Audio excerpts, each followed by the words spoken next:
तो आज के क्लास में हम जो है वत्सक कल्प के विषय में बात करेंगे। बात करें सर्वप्रथम वत्सक के पर्याय के विषय में कि किन किन नामों से जाने जाते हैं। तो इसे कूटज, इसके अलावा शक्र, वृक्षक, गिरिमल्लिका तथा वत्सक आदि नामों से जाना जाता है। तो इसे आप कैसे याद कर सकते हो? तो इसका ट्रिक है आपका कुश वृक्ष गिराए वहाँ। ठीक है, तो कुश का जो वृक्ष है वहाँ पे गिराना है, तो कुश वृक्ष गिराए वहाँ। तो क से आपका कूटज हो जाएगा, स से आपका शक्र हो जाएगा, वृक्ष से वृक्षक, उसके बाद में गिरिमल्लिका गिराए से, और वहाँ से वत्सक। इसके अलावा वत्सक का बीज, तो वत्सक का जो बीज है उसे क्या बोलते हैं? इंद्रयो बोलते हैं। वत्सक को क्या बोलते हैं? इंद्रयो बोला जाते हैं, और बीज को कलिंग, ठीक है, कलिंगक बोला जाता है। ये क्या है यहाँ पे बताया गया। देन बात करते हैं जो पुरुष वत्सक है उसके विषय में। पुरुष वत्सक और स्त्री वत्सक, ये दोनों को आप कैसे पहचानोगे? ठीक है, तो सबसे पहले बात करते हैं जो पुरुष वत्सक होता है उसका जो फल होता है वो बड़ा होता है। पुष्प का वर्ण कैसा रहेगा? तो श्वेत वर्ण का रहेगा, और उसके पत्र कैसे रहते हैं? तो स्निग्ध होते हैं। ठीक है, तो ये तीनों चीज़ों को आप देख करके बता सकते हो कि वो पुरुष वत्सक है। अब बात करते हैं स्त्री वत्सक के विषय में।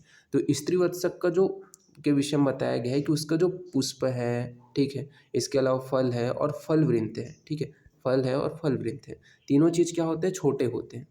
तथा जो आपका पुष्प है तो पुष्प का वर्ण आपका श्याव तथा अरुण वर्ण का होगा। तो इस टाइप से आप जो है पुरुष वत्सक और स्त्री वत्सक को क्या है पहचान सकते हो।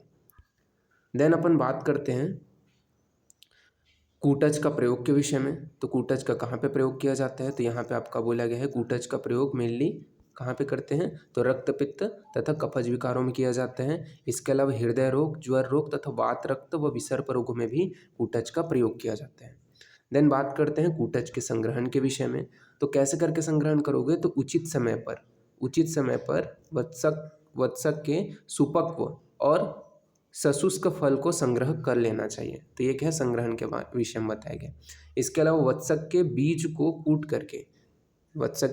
कूट करके उसमें मुलैठी या फिर कोविदारी का संग्रह कर 8 द्रवों, मतलब ये जो कोविदारी है, मुलैठी है, ऐसे 8 द्रवों का संग्रह करके उसको कसाय में रात भर भिगो देना है, और प्रातःकाल मर्दन करके उसमें लवण और मधु मिला करके पेशेंट को देना चाहिए। ठीक है, ये क्या है बताया गया। इसके अलावा उत्तम वमन के कारण अगर अपन लोगों ने वत्सक या कूटज का प्रयोग किया है और उसके कारण अगर उत्तम वमन हो रहे हैं तो उसके कारण क्या होता है? पित्त और श्लेष्म यानी कि कफ का नाश हो जाता है। देन बात करते हैं अपन लोग कूटज का कृष्णा के प्रयोग के विषय में। ठीक है, कृष्णा के साथ में कैसे प्रयोग करेंगे?